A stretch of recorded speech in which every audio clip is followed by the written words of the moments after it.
Bonjour à tous, bienvenue à ce webinaire d'Axence. Je suis Hervé Granel, un des dirigeants du cabinet. Aujourd'hui, je vais lancer ce webinaire concernant la gestion de patrimoine qui va être animé par notre conseiller en gestion de patrimoine, Christophe Hérault. 4 principales orientations sur ce webinaire d'1 heure. Pendant lesquelles vous pourrez poser toutes les questions que vous souhaitez. On pourra les transmettre à l'animateur pendant cette heure passée ensemble. Le premier point qui sera vu, c'est se poser la question sur comment renforcer ses positions en matière de placement, obtenir des taux le plus satisfaisants possible. En matière d'immobilier, voir comment les placements directs ou indirects de l'immobilier peuvent un peu doper les meilleurs taux qu'on puisse avoir avec vos placements financiers. Éventuellement aussi parler des opportunités de placement boursier. Et enfin, voir comment on peut diversifier pour une partie de son patrimoine sur des placements sur l'art, sur les bitcoins ou sur même la forêt. Voilà, sans plus attendre, je passe la parole à Christophe et je vous souhaite un bon webinaire. Bonjour à toutes et à tous, Christophe Hérault, je me présente en quelques mots et je remercie Hervé Granet et toute l'équipe d'Axence pour l'organisation de ce webinaire. Et je remercie effectivement également l'ensemble des collaborateurs d'Axence pour le travail que nous faisons depuis un an et demi ensemble sur la gestion de patrimoine pour vous, clients. Et c'est avec un grand plaisir que nous sommes amenés régulièrement à animer ce genre de conférences qui peuvent être en physique lorsque nous reprendrons une vie a priori normale, mais qui peuvent être là pour le coup en webinaire aujourd'hui. Donc un grand plaisir, moi je suis Christophe Hérault, conseiller en gestion de patrimoine de l'Institut du patrimoine Rhône-Alpes, qui est un cabinet de conseil en gestion de patrimoine d'envergure nationale. Domicilié sur Paris, et nous allons voir qu'il y a une expertise financière des plus appropriées et des plus professionnelles, en tout cas qui soit, pour vous accompagner et vous proposer des solutions et vous accompagner dans votre gestion de patrimoine, et notamment là, en l'occurrence, la gestion de patrimoine financier. Donc l'objectif effectivement de ce webinaire, c'est dans le contexte que nous vivons depuis un an, comment faire en sorte que vos placements d'aujourd'hui et de demain soient les plus appropriés possibles et correspondent en tout point à votre profil d'épargnant, à votre profil de gestion et à ce que vous souhaitez en faire en termes de rendement dans les années futures. Et Dieu sait si effectivement l'objectif de cette journée-là, de cette 1 heure de collaboration, c'est d'abord dans un premier temps de pouvoir vous exposer des données macroéconomiques de ce qu'on a pu vivre depuis 1 an avec la crise Covid et ses incidences et ses conséquences sur le plan à la fois financière et sur le plan économique.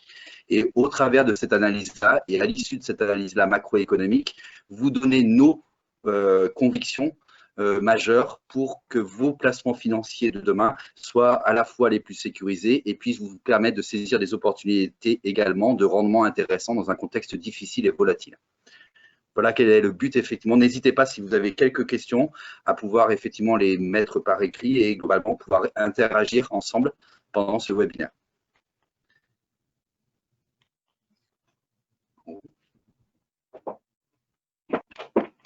Excusez-moi, un peu de technique.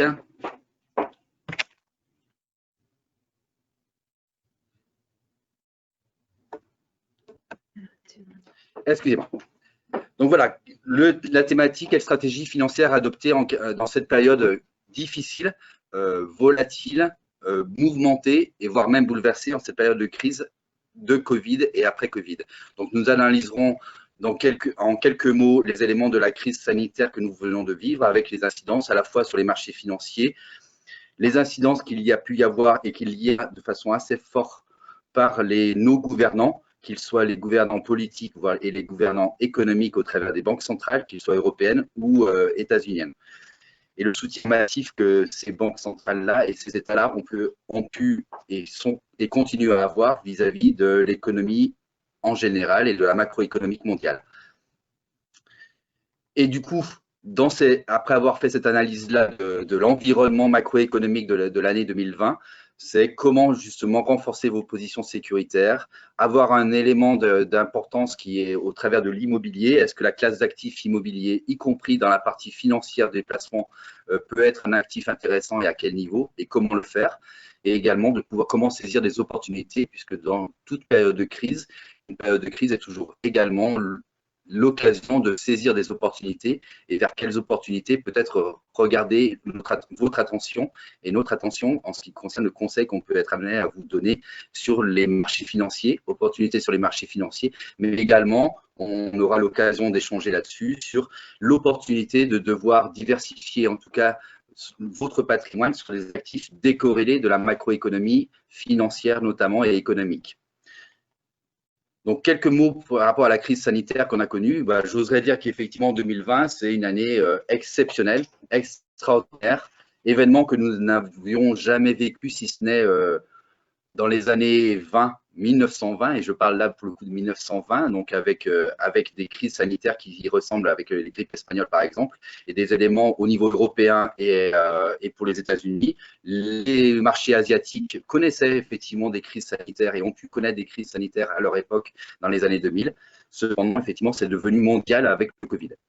Dire quelle est la conséquence, puisqu'à l'inverse, on va le voir de toutes les crises financières qu'on a pu connaître. Là, on est vraiment sur une crise sanitaire qui a débouché sur une crise financière, puis après sur une crise économique. Et ça, c'est la particularité de cette crise que nous vivons aujourd'hui, à l'inverse de toutes les autres crises financières qu'on a pu connaître depuis le début du siècle. Et là, je parle du 21e siècle. Le Covid, c'est 1 500 000 morts aujourd'hui déclarés du Covid-19.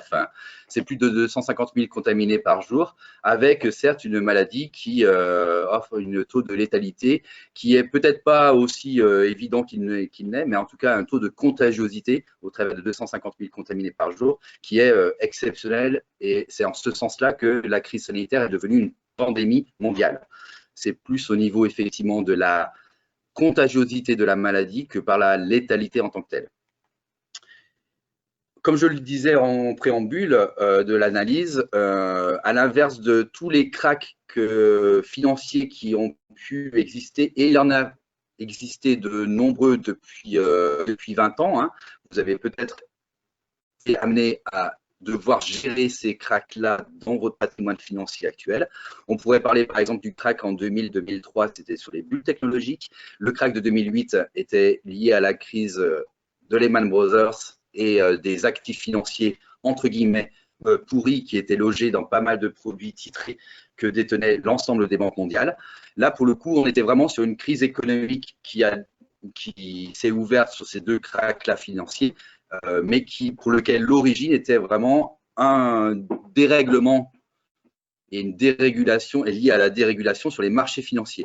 Là, pour le coup, sur le Covid-19, c'est un crack, c'est une épidémie sanitaire qui a entraîné un crack financier et qui, demain, va et risque d'entraîner une crise économique majeure et sociale. Donc, ces éléments-là, on ne l'a jamais connu ou rarement connu historiquement. On s'est posé la question, d'ailleurs, là, vous voyez ici, au travers de cette courbe-là, l'indice CAC 40 depuis les années 2000.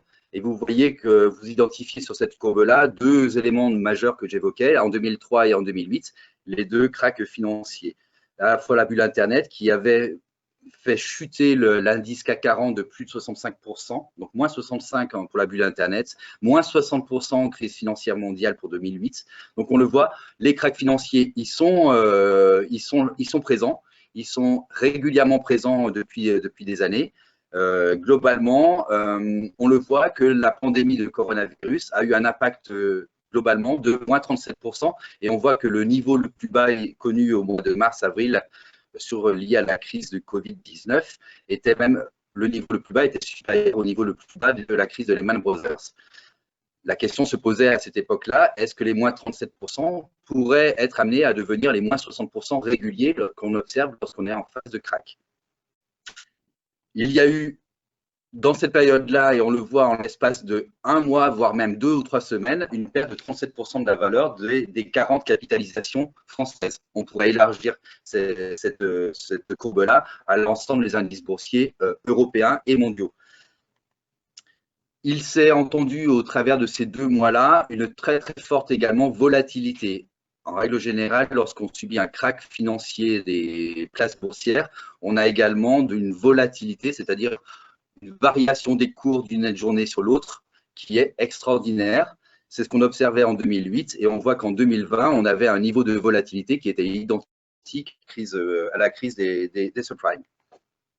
Que s'est-il passé depuis maintenant quelques mois? Donc, on revoit ici la courbe du CAC 40 sur ce slide ici. Courbe du CAC 40, tout à l'heure, elle s'est arrêtée au mois de mars-avril où on avait les 37% de pertes. Et ici, vous avez la projection de l'indice CAC 40 depuis un an.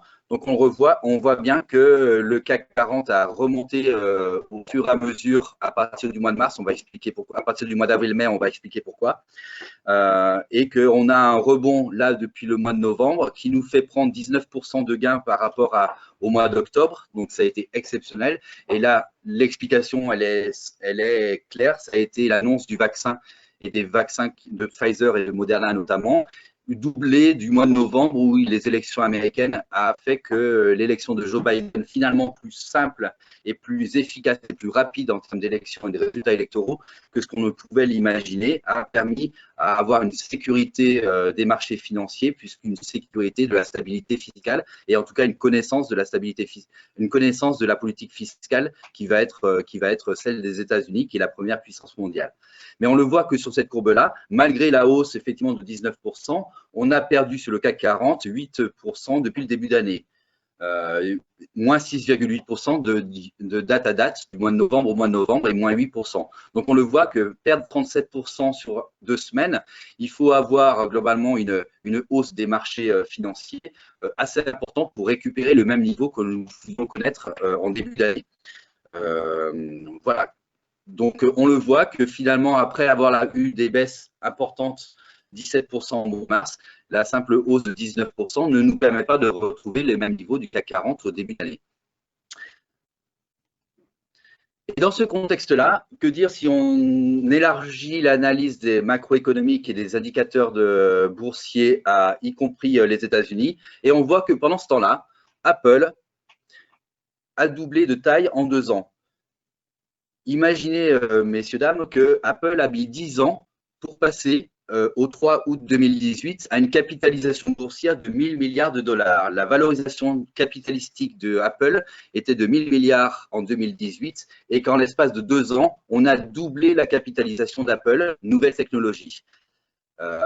C'est quelque chose d'effarant, c'est quelque chose d'impressionnant et que malgré ce contexte-là de krach, on a un doublement de la capitalisation boursière de valeur technologique aux États-Unis, puisque Apple, doublement en l'espace de 2 ans, alors qu'on avait mis 10 ans pour doubler la capitalisation d'Apple. Aujourd'hui, il faut se rendre compte que Apple, la simple capitalisation du groupe Apple représente aujourd'hui plus que la bourse de Paris, représente autant que le PIB, c'est-à-dire la richesse de l'Italie ou d'un pays comme le Brésil. C'est quelque chose d'assez extraordinaire. C'est pour ça que lorsqu'on regarde les indices boursiers, ne s'intéresser que à l'indice américain veut dire qu'on s'intéresse essentiellement et que l'indice américain est essentiellement poussé par les valeurs technologiques type Apple, mais on pourrait élargir ça à Tesla par exemple. Donc attention globalement à l'analyse et on voit bien qu'on est dans un bouleversement macroéconomique majeur où dans ce contexte-là de confinement et de Covid, toutes les valeurs technologiques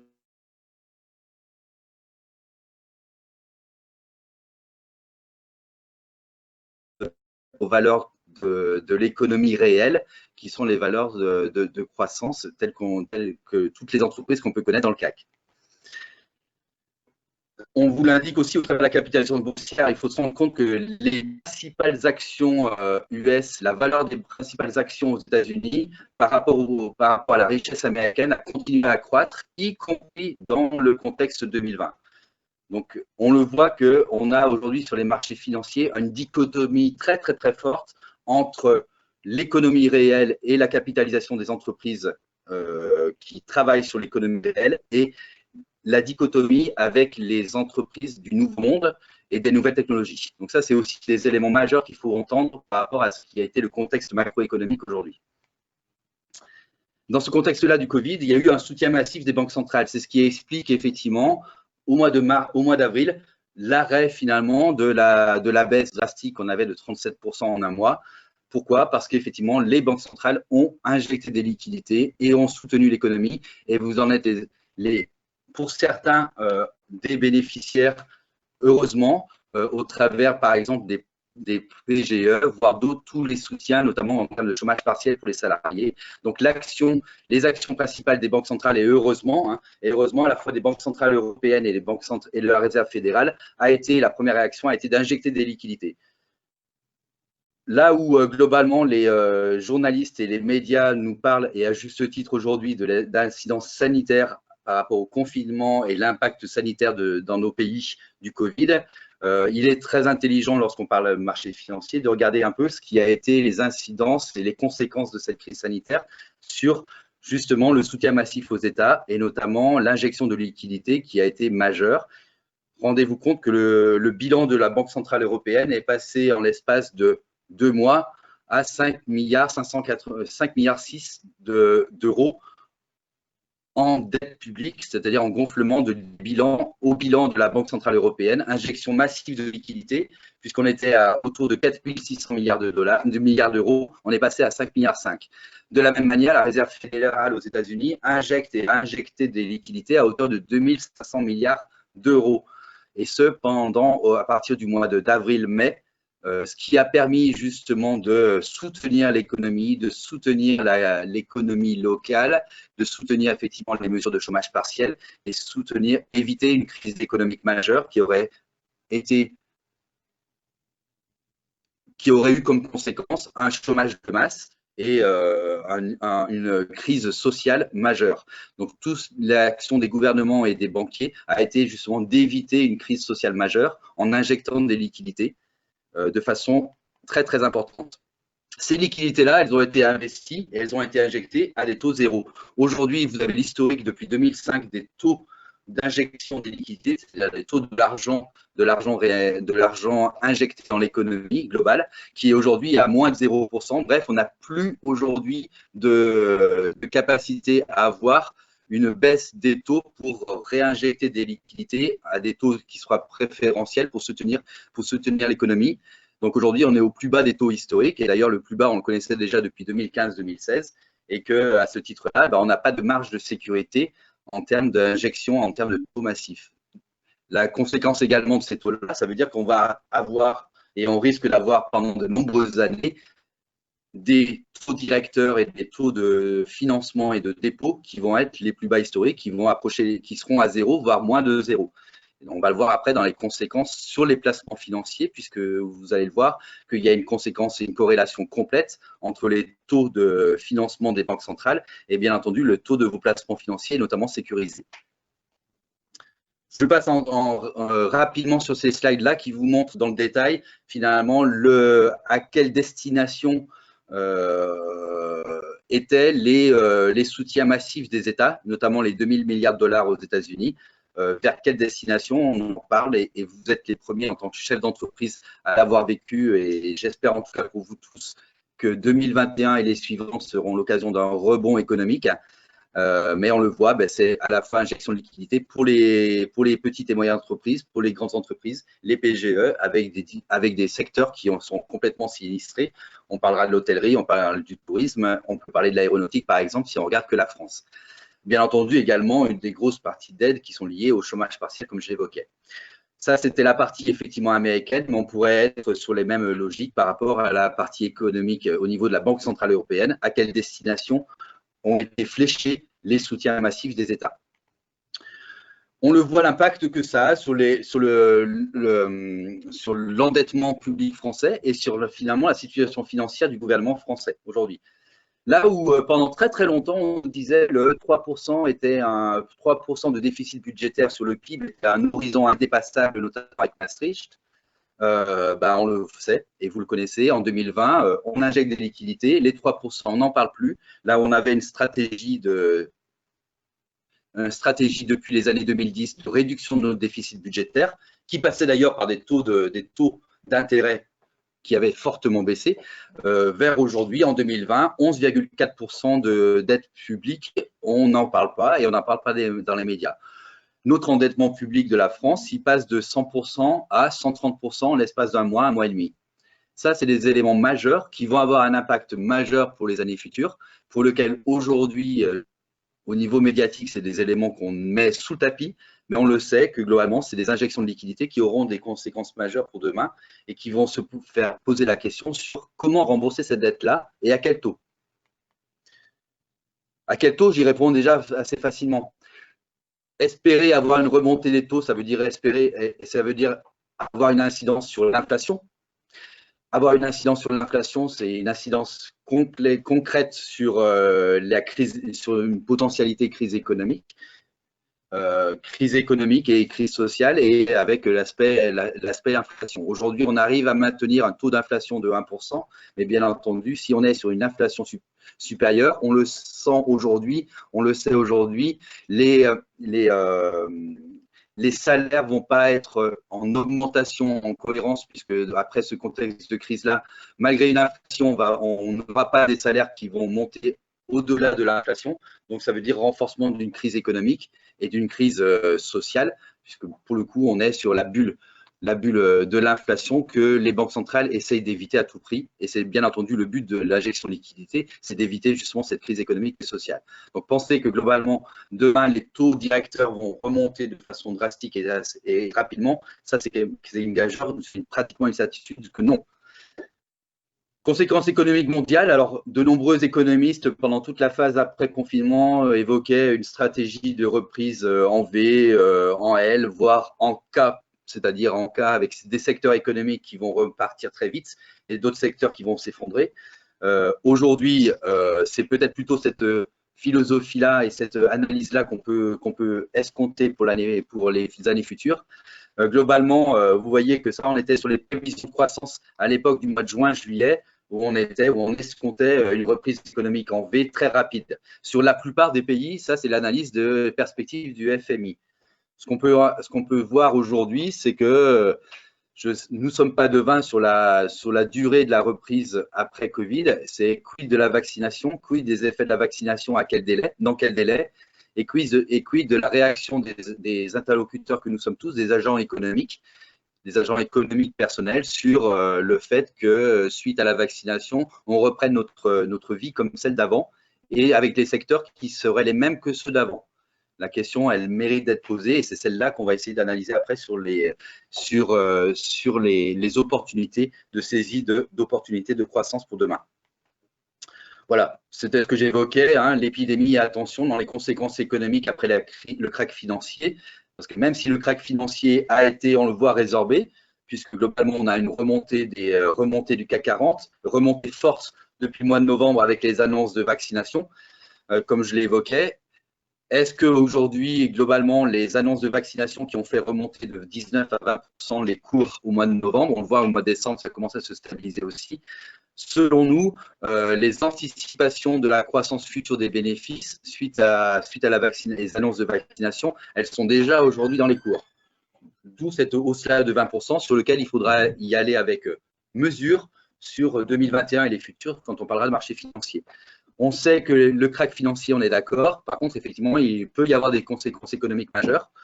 On le voit ici, hein, l'épidémie, c'est une consommation qui se bloque, une production qui chute, donc une croissance à très court terme qui est plombée temporairement.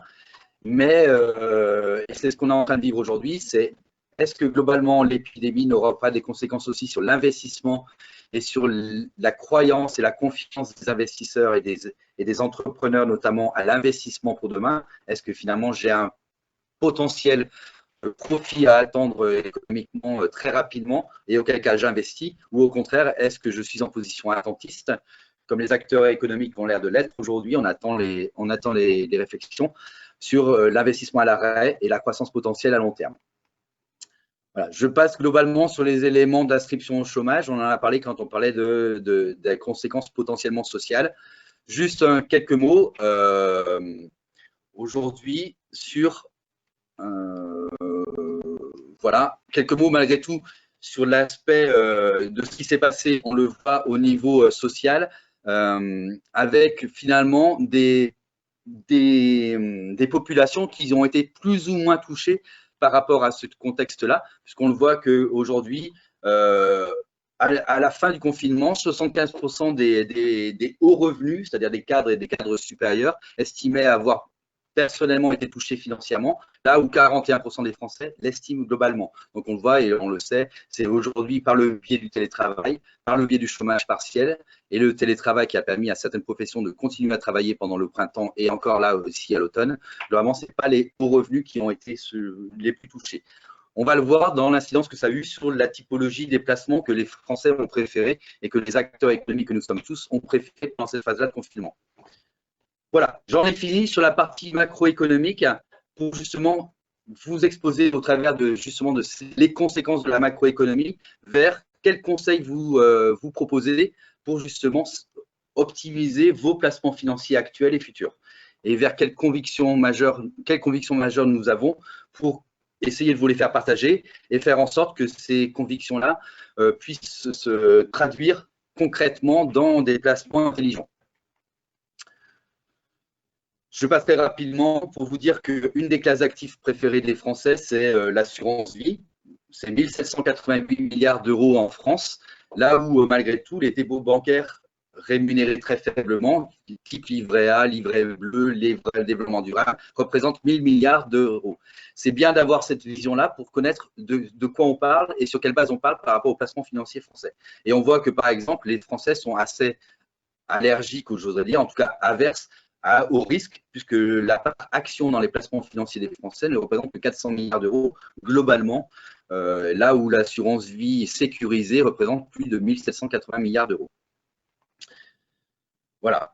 Vous montrer rapidement que la part d'épargne, et justement, c'est ce que beaucoup de médias ont pu évoquer pendant toute cette année-là, où on le voit, c'est la sécurité, le besoin de sécuriser mes avoirs qui a présidé dans la psychologie des Français pour placer leur argent, puisqu'on a eu une collecte énorme et historique sur tous les livrets non réglementés, les livrets réglementés, les livrets qui rapportent 0,5%, 0,3%, les CAT à 0,1%, là où l'inflation est supérieure à 1% puisqu'elle est à 1,2%.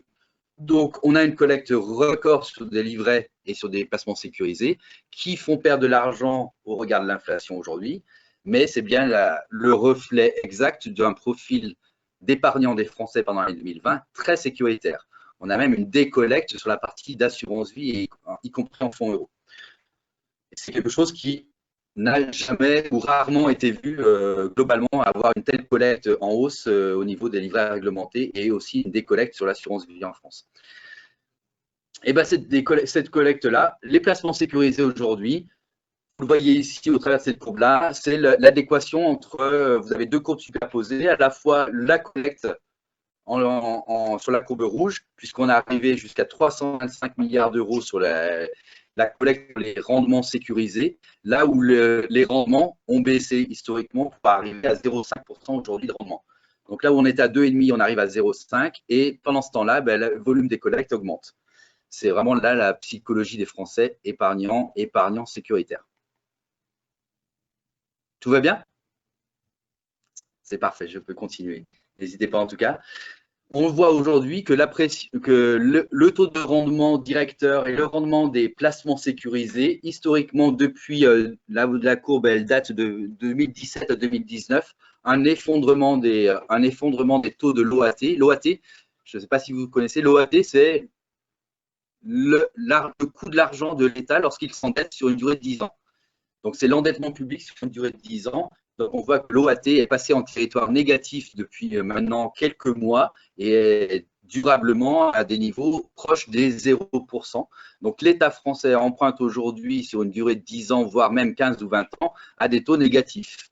Et ben, on le voit, la corrélation, elle est très importante sur les rendements de vos actifs lorsque vous êtes en rendement sécurisé en assurance vie fonds euros, puisque la moyenne des fonds euros en France en 2019 a atteint 1,3 et en constante baisse depuis maintenant une dizaine d'années. Pourquoi cette baisse-là et pourquoi cette corrélation? Il faut savoir que lorsque vous investissez en fonds euros sur vos contrats d'assurance vie, messieurs, dames, en fait, vous investissez après avoir payé la pression fiscale que vous connaissez, impôt sur le revenu, CSG et autres impôts IFI par exemple. Lorsque vous avez de l'argent de côté, lorsque vous mettez dans l'assurance vie fonds euros traditionnel, plus de 80% de vos avoirs vont être placés en obligations, et notamment en obligations d'État ou obligations d'entreprise, qui ont vu, on l'a vu dans le graphique précédent, leur taux complètement chuté, puisque l'État français emprunte à des taux négatifs. Comment voulez-vous globalement, alors que l'État français emprunte à taux négatif, et pas que la France, hein, parce que le Portugal, même le Portugal aujourd'hui emprunte à taux zéro depuis un mois, la Grèce emprunte à taux 1% sur 10 ans, et c'est la Grèce. Comment voulez-vous qu'effectivement que les rendements des placements sécurisés fonds euros n'offrent pas une dynamique baissière telle qu'elle s'observe d'ailleurs? En fait, 80% de vos avoirs sont aujourd'hui placés dans des obligations d'État, d'où l'explication de la baisse constante de la chute de vos rendements en fonds euros, et on voit qu'à 1,3%, on se rapproche de l'inflation qui est 1,2%. Donc aujourd'hui, on est un net d'inflation sur un fonds euro classique et traditionnel, vous ne gagnez pas d'argent. Inflation déduite. On le voit ici, c'est la courbe effectivement de l'OAT à 10 ans depuis quelques années, et on voit ici qu'on est à territoire négatif depuis quelques années. Alors, comment faire des choses intelligentes tout en restant très sécurisé? Eh bien, il faut savoir qu'il existe dans ce contexte-là des fonds euros qui sont absolument, et depuis 10 ans à l'Institut du patrimoine et l'Institut du patrimoine Rhône-Alpes, depuis 10 ans, nous conseillons nos clients à justement être j'oserais dire, les premiers à sortir de ces placements-là sécurisés qui sont à territoire bientôt négatif ou inférieur à l'inflation, pour aller justement placer votre argent tout en étant sécurisé avec sur le capital à des taux de 2,80%. Il existe des fonds euros qui n'ont pas de composantes obligataires à l'intérieur, qui vont avoir, pour celui-là, en tout cas, qui s'appelle Sérénipierre, un fonds euro qui dispose, au travers de cette assurance-là, qui dispose d'un fonds euro qui va être investi essentiellement dans des actifs immobiliers et qui vont vous permettre de profiter du rendement des actifs immobiliers d'entreprise tout en étant sécurisé en termes de capital, puisqu'il s'agit d'un fonds euro avec la garantie du capital. Donc du coup, il est aujourd'hui, ça a été un des meilleurs, et depuis son lancement, le fonds euro sécurité, vous voyez, qui est passé de 4,15 à 2,80 malgré tout, puisqu'il y a une composante à l'intérieur qui est en partie obligataire aussi, puisqu'il faut bien assurer la liquidité du fonds à tout moment. Malgré tout, il a une performance qui est 2 fois plus importante, 2 voire 3 fois plus importante que la moyenne des fonds euros aujourd'hui à 1,30. Pourquoi? Parce que justement, il bénéficie de composantes immobilières à l'intérieur de ce fonds euro, tout en vous permettant de bénéficier de la garantie du capital. Donc aujourd'hui, sécurisez vos avoirs en capital avec un rendement entre 2,80 et 2,5. C'est 2 fois l'inflation, voire 2 fois et demi l'inflation, et c'est 2 à 3 fois meilleur que la moyenne des fonds euros. Donc il est intelligent de s'y intéresser. Deuxième fonds euro, donc on reste dans les placements sécurisés. Deuxième fonds euro sur lequel une intelligence doit être portée. Là, on est vraiment sur un contrat gestion de fortune. Je vais vous l'expliquer très rapidement. La performance, vous voyez, en 2019, il a été de 3,15 sur le Sécurité Target Euro. Et vous voyez ici la performance historique du Sécurité Target Euro versus la performance des fonds euros traditionnels. Alors, il nous manque 2019, on était à 1,3 là par rapport à la courbe, 1,6 passe à 1,3. Ben, c'est un fonds euro qui va jouer les marchés financiers, messieurs, dames. En fait, pendant un an, vous confiez vos avoirs en fonds euros, vous les confiez au gérant de la compagnie d'assurance qui, avec ces avoirs-là, avec vos avoirs, va faire des allers-retours et va jouer les marchés financiers. Lorsque les marchés financiers vont être positifs, et un rendez-vous va être pris au 31 décembre de chaque année. Si au 31 décembre de l'année N, les marchés financiers ont été haussiers, que la performance du gérant a été positive, alors vous prenez entre 25 et 30% de la performance du gérant. À l'inverse, si la performance est 2018, vous voyez, a été négative par le gérant, alors comme vous êtes en fonds euro garantie capital, votre performance va être de 0. Donc on est vraiment sur un fonds à vocation long terme dans lequel vous allez avoir des volatilités de performance, mais jamais des volatilités qui vont être inférieures à 0 puisqu'on est en fonds euro, et au contraire jouer la performance des marchés financiers. Et en moyenne, globalement, vous voyez ici quelqu'un qui se serait posé à partir de 2014, il fait en moyenne 4% de rendement, mais on va dire que avec toutes les règles de prudence, c'est la capacité à pouvoir, dans les années futures et sur une vision moyen terme et long terme, disposer d'un fonds euro qui va sortir entre 2 et 2,5% en moyenne, avec des années hautes et des années basses, les années basses ne pouvant pas être inférieures à zéro. Il n'est absolument pas investi en obligations d'État. Il ne subira en aucune manière la baisse des taux et le niveau des taux des emprunts d'État qui ont des probabilités très très fortes de rester à des niveaux inférieurs à zéro.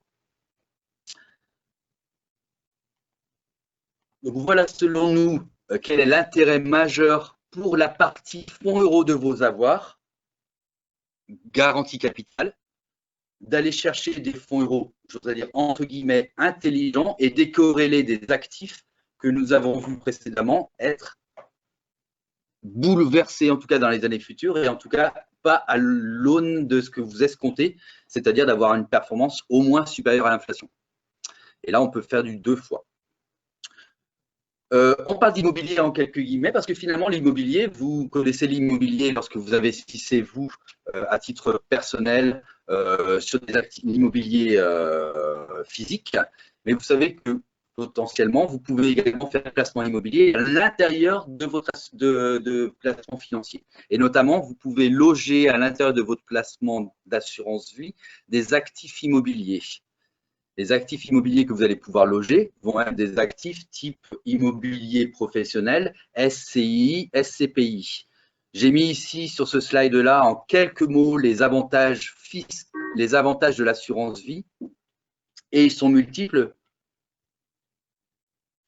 Faire de l'immobilier dans l'assurance vie, ça veut dire bénéficier du cadre fiscal de l'assurance vie qui vous permet de capitaliser les loyers de l'immobilier sans pression fiscale, puisque tant que vous ne reprenez pas d'argent dans l'assurance vie, la fiscalité ne s'applique pas.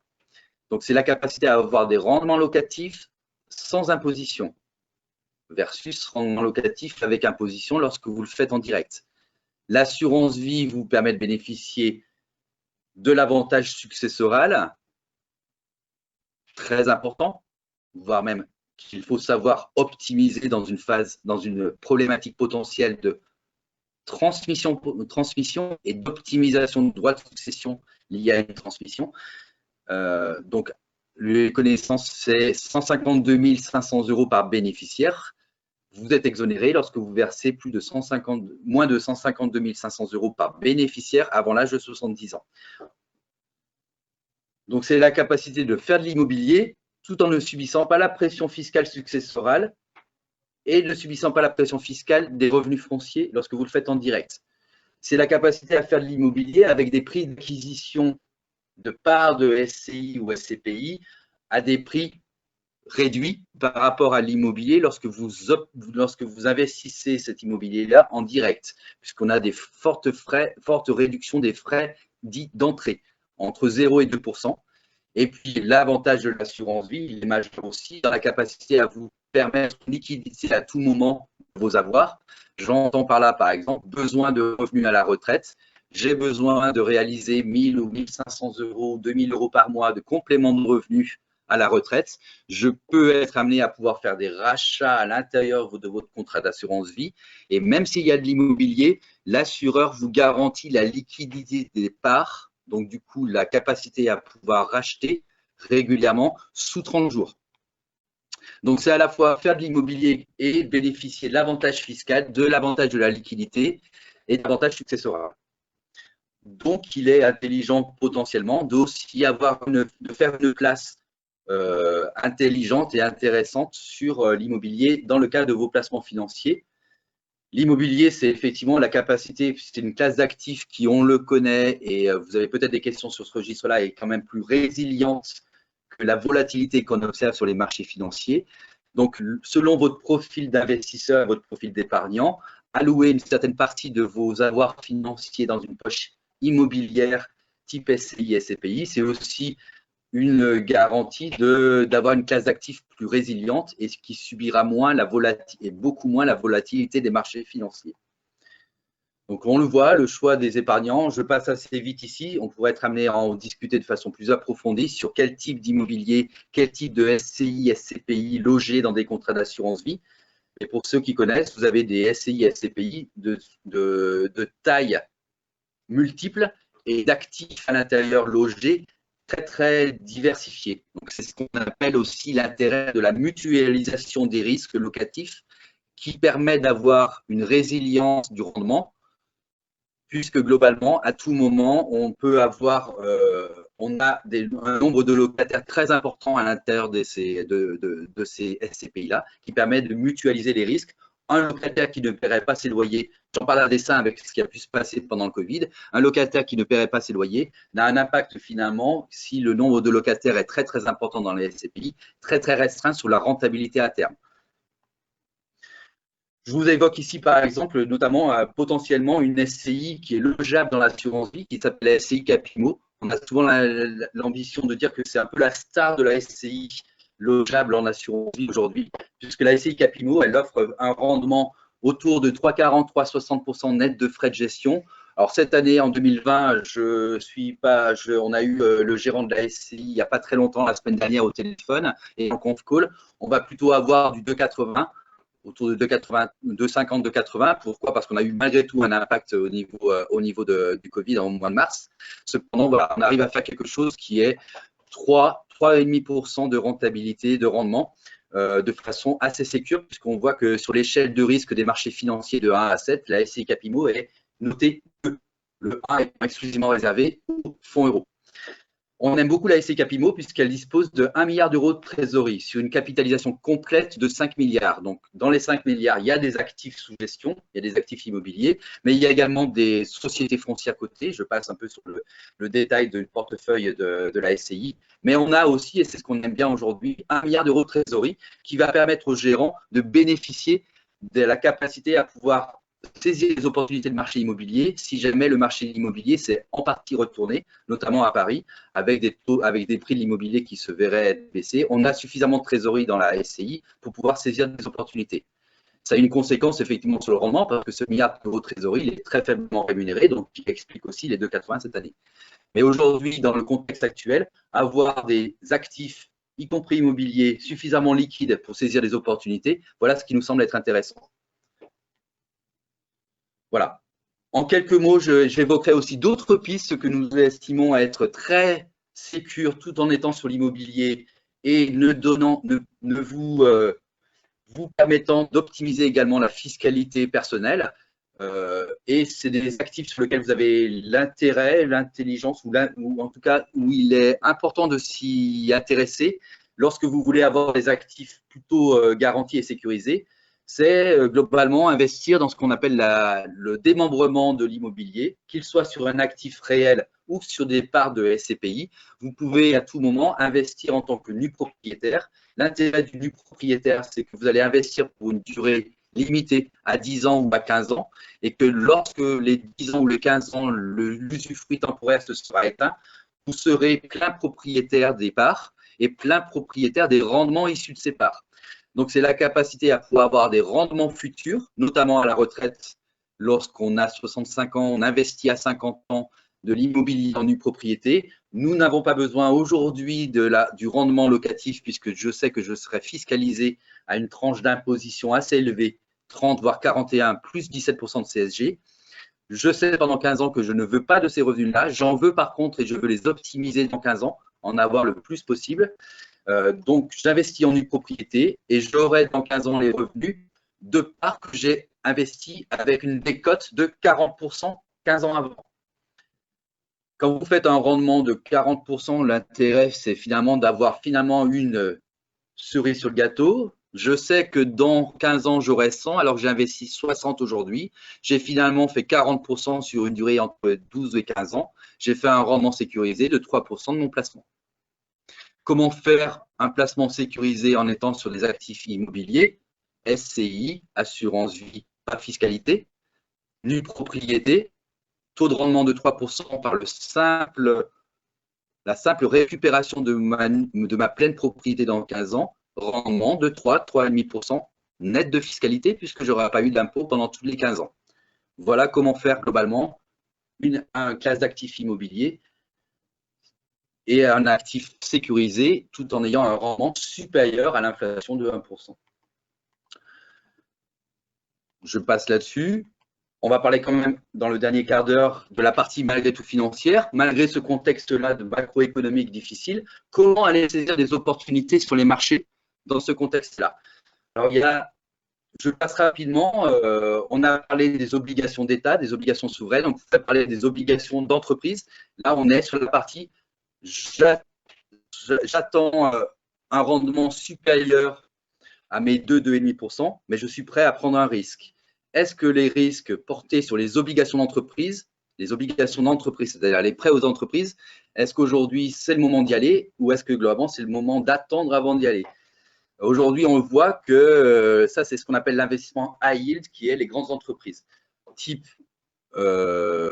noté sur une échelle de notation par l'AMF de l'entreprise la moins risquée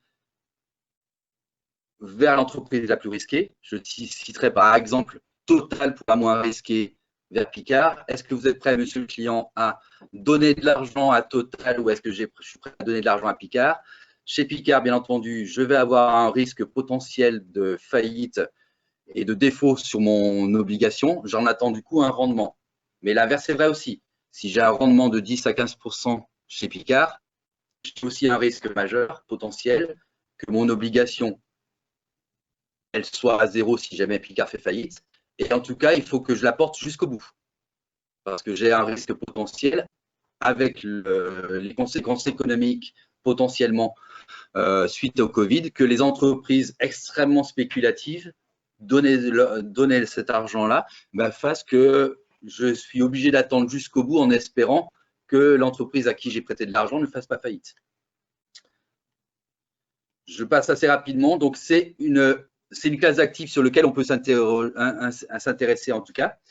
On le voit au travers de ces courbes-là, quelle a été l'évolution du taux de rendement de ces entreprises high yield, des obligations d'entreprise high yield, entre le mois de mars, par exemple, où le risque majeur a été, avait-on une certitude sur le fait que les entreprises puissent passer le cap? On a vu que les rendements ont été extraordinaires, passé à 25%, et que suite au soutien massif des États, les rendements high yield se sont de nouveau effondrés. Aujourd'hui, arriver à des rendements à entre 5% sur des entreprises extrêmement spéculatives nous semble aujourd'hui difficile et en tout cas sur lequel il faut s'interroger. Avoir du 5% sur du Picard aujourd'hui, c'est une case active sur laquelle je ne vous entraînerai pas. Par contre, effectivement, avoir eu l'opportunité. Et du coup, on va y aller sur des choses, nos conseils dans ce marché-là très volatile, parce que nos convictions économiques, vous l'avez senti, c'est que pour demain 2021 et les suivantes, après cette phase-là de confinement, on a évoqué la remontée du CAC 40 à aujourd'hui 5500 points, avec sans doute des profits, des espérances de profit qui ont été déjà engrangées dans les cours aujourd'hui des différents titres. Bref, il y a une décorrélation entre la capitalisation des entreprises et leurs fondamentaux de bilan qui nous fait dire aujourd'hui, attention par rapport au 2021 et les incidences sur la crise économique et les faillites d'entreprises pour demain, qui nous fait dire que les marchés financiers, il faut y aller avec mesure pour 2021 et les suivantes. Allons-y sur une partie de vos avoirs si vous souhaitez avoir une partie malgré tout un peu plus risquée, mais allons-y de façon progressive dans le temps, c'est-à-dire en investissant de façon régulière sur toute l'année 2021 et 2022. Donc, privilégions des versements réguliers sur des placements financiers plutôt que des versements en one-shot aujourd'hui. Ou alors, si vous versez aujourd'hui une somme importante, nous arbitrerons pour vous avec votre accord, nous arbitrerons de façon progressive sur toute l'année 2021-2022. Autre stratégie intelligente, c'est bénéficier de ce qu'on appelle des produits structurés. Je ne sais pas si vous avez, pour certains, une culture financière qui vous a fait avoir un échange avec potentiellement vos interlocuteurs bancaires actuels sur cette typologie d'actifs, mais nous estimons qu'aujourd'hui, c'est un support intelligent pour aller sur les marchés financiers, aller chercher une performance supérieure au fonds euro, supérieure à l'immobilier, mais avec la volonté, nous en tant que gérants de vos avoirs, de vous protéger sur votre capital. Comment aller sur les marchés financiers en protégeant mon capital, en ayant une si ce n'est une quasi-certitude, une probabilité très très forte que mon capital investi soit protégé intégralement. Ben, c'est ce qu'on appelle un produit structuré. Un produit structuré, on va négocier avec des banquiers qui ont besoin de la liquidité. Ils sont tellement exposés avec des pertes, on a vu qu'on fait que moins 8% sur l'ensemble de l'année, le CAC 40. Hein. Donc, ils ont des pertes aujourd'hui enregistrées dans les comptes de leurs clients, dans leurs pertes financières aussi au niveau des bilans bancaires. Ils ont besoin du coup de cash frais de la part des épargnants, non pas dirigés sur les obligations d'État, mais non pas dirigés sur des livrets réglementés, mais pour aller jouer justement les marchés financiers. Eux, ils ont la conviction à un moment donné, grâce à une forte volatilité, ils ont la conviction que les marchés vont être haussiers. Donc du coup, on va vous protéger votre capital, ils sont prêts à protéger votre capital à un très très très très fort, et eux, ça leur coûte pas cher. On vous protège votre capital jusqu'à une perte de 50%. Là, par exemple, c'était le titre Total au mois d'avril-mai qu'on a joué. Le titre Total qui cotait 34 € et qui avait subi une perte de plus de 60% depuis le Covid, on l'a protégé jusqu'à 50% de perte par rapport à une base de 34. Donc, tant que le titre Total n'est pas passé sous 17 €, votre capital est protégé et vous disposez d'un coupon annuel de 10% par an. Prendre 10% par an avec une barrière de protection de plus de 50% sur un titre Total décoté de 60% après le Covid, là, c'est intelligent. Donc, voilà comment aller chercher aujourd'hui, à notre sens, des solutions intelligentes sur les marchés financiers tout en protégeant votre capital. Nous en avons construit de nombreux pendant toute l'année 2020, puisque l'année 2020 a été, on l'a vu tout à l'heure, l'occasion d'une volatilité très très forte des marchés et donc d'une appétence des assureurs et des banquiers pour le cash, qui eux avaient une conviction de rebond assez vite en 2021, CF, Coban V. Donc on en a construit de nombreux. Je cite ici. Voilà. Et puis donc sur la partie financière, je passe sur les éléments prise de risque. Est-ce que globalement je vais sur le marché des actions? Est-ce que j'y vais sur quel titre? J'ai évoqué tout à l'heure la façon d'aller selon nous sur le marché des actions plutôt de façon progressive et régulière. Et puis on va faire, vous aurez ici en quelques mots, je crois qu'il nous reste 5 minutes avant d'avoir quelques questions malgré tout. Ici, vous voyez ici le track record, c'est-à-dire les performances historiques de nos différents mandats. Donc moi, je suis à votre disposition. On le voit qu'on soit sur un mandat sécuritaire jusqu'à un mandat plus dynamique avec un profil de risque plus élevé. On a globalement notre conviction à nous, c'est de pouvoir vous donner, de vous permettre d'atteindre un rendement autour de 2,5-3% actifs sécurisés, entre 3,5 et 5% de façon régulière sur un profil un peu plus dynamique. C'est globalement le mandat que nous donnent nos clients et qu'on escompte et qu'on, vous le voyez au travers depuis 2010, ce qu'on arrive à avoir aujourd'hui avec nos stratégies et nos convictions macroéconomiques que je viens de vous exposer sur la partie financière. Et puis, dans une vision de gestion de patrimoine globale, je parle peut-être à des gens qui ont quelques tips et en fonction de leur âge, je ne vous vois pas en visu, donc du coup, je ne peux pas mettre la civile sur vos visages ou de l'imaginer. Il y a quelques tips importants et que la réussite, elle passe souvent par la diversification. On dit toujours, ma grand-mère, alors je ne vais pas faire le Darmanin, mais ma grand-mère me disait on ne met jamais ses œufs tous dans le même panier. Mais c'est vrai en gestion de patrimoine. Et que sur le fond, il y a une intelligence potentielle de gestion qui viendrait à dire est-ce que globalement je crois? Est-ce que j'ai une croyance? Est-ce que vous avez, messieurs, une croyance forte sur le fait que le monde d'après, le monde de demain, dans 10 ans, dans 5 ans, dans 10 ans, soit absolument le même que celui qu'on a vécu il y a de ça 10 ans, celui sur lequel on est aujourd'hui orienté dans mes placements financiers?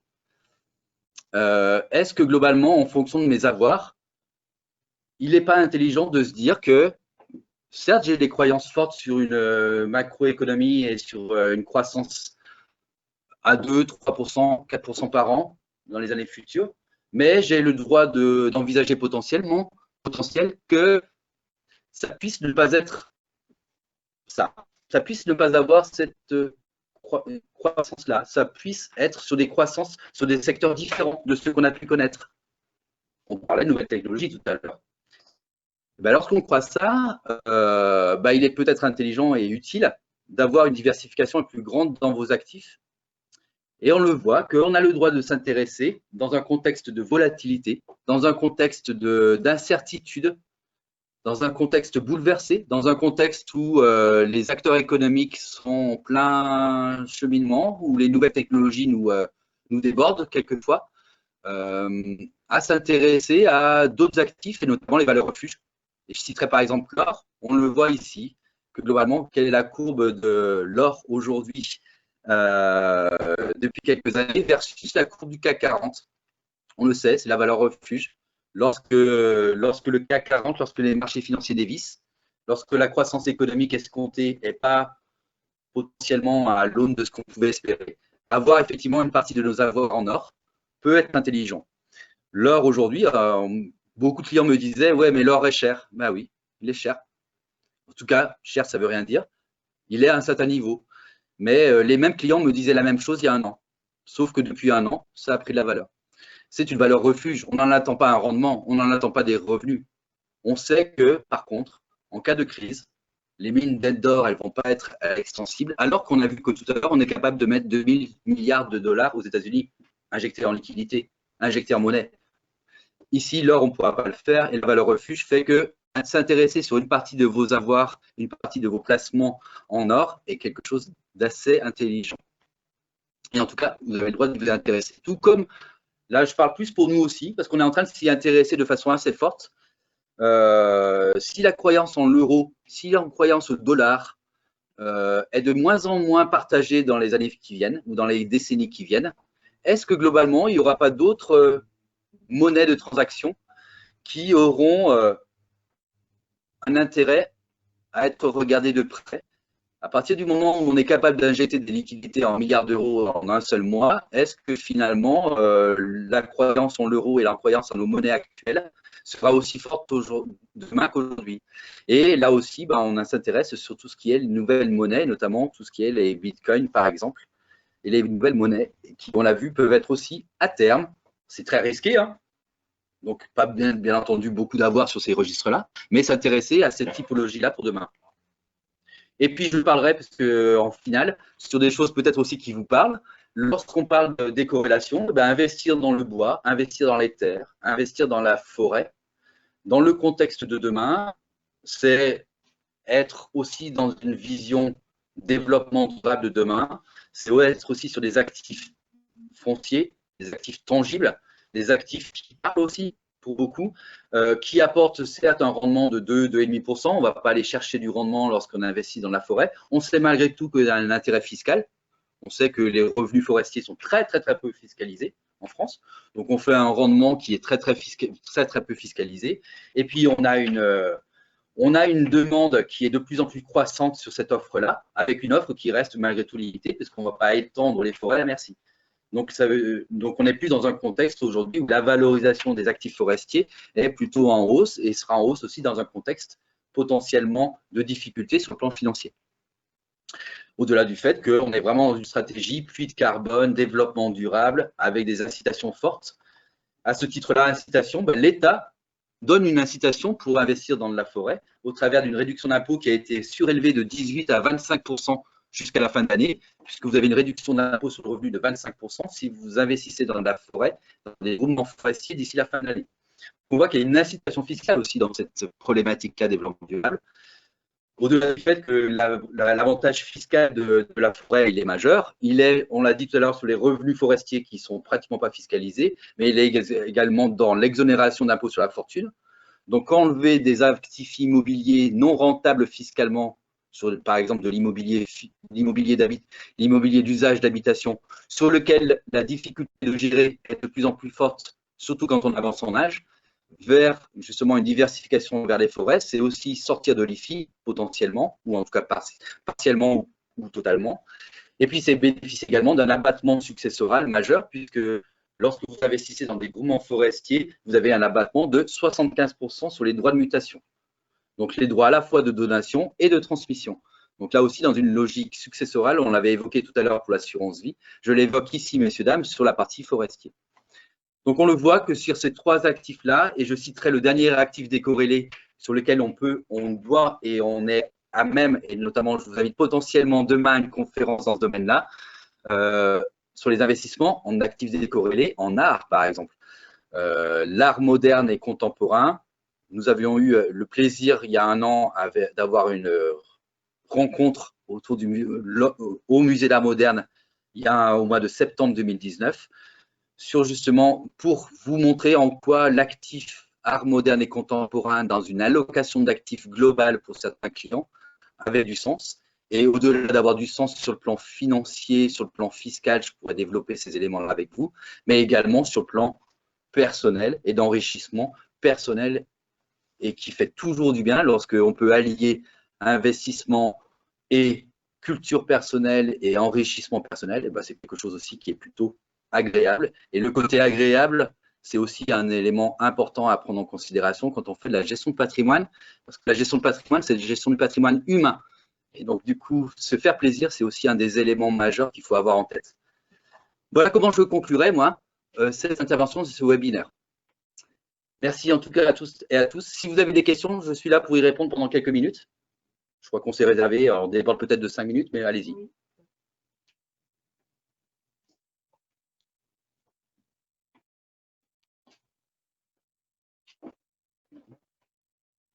Alors, je me rapproche. Est-ce qu'il y a des questions particulières? Alors, des questions peut-être plus individuelles sur les placements de trésorerie. Alors, on verra dans un autre webinaire ou une autre rencontre client tout ce qui concerne les placements de trésorerie des entreprises. Là, on était plutôt sur l'aspect des particuliers. Voilà. Pour conclure, eh bien, écoutez, je veux remercier Christophe Hérault de nous avoir présenté ce panorama. Il est bien évident qu'il faut quand même avoir à l'esprit un environnement général pour comprendre le pourquoi de certains rendements extrêmement faibles. Je retiendrai une chose, ne demandez pas forcément à votre banquier ce qu'il peut faire de votre argent, parce qu'il en fera toujours un intérêt uniquement personnel. Demandez-vous à vous ce que vous pouvez faire. Et à ce titre-là, rien ne vaut un conseil d'expert. Donc, on vous propose et on vous invite à vous rapprocher de nous ou de Christophe. Vous nous contactez soit sur le site internet, soit par nos messageries, soit au téléphone au 04 77 55 70 70. Et on pourra, au cours d'un rendez-vous, vous présenter quelque chose qui vous ira à vous par rapport à vos projets, par rapport à votre volume et votre volonté de placement. Je vous remercie d'avoir été… Excusez, effectivement, il y en a qui font la remarque qu'il y avait une latence entre les deux. Il y a un problème de débit. Nous sommes en direct, donc il y a quelques problématiques techniques de suivi entre le discours et les documents. La répétition avait très bien fonctionné. Écoutez, on s'en excuse et on mettra à disposition évidemment les informations pour tous ceux et toutes celles qui se sont connectés, et ce webinaire a été enregistré, donc il sera également disponible pour toutes celles et tous ceux qui se sont inscrits. Je vous souhaite une très agréable après-midi et je vous dis à très bientôt. Merci.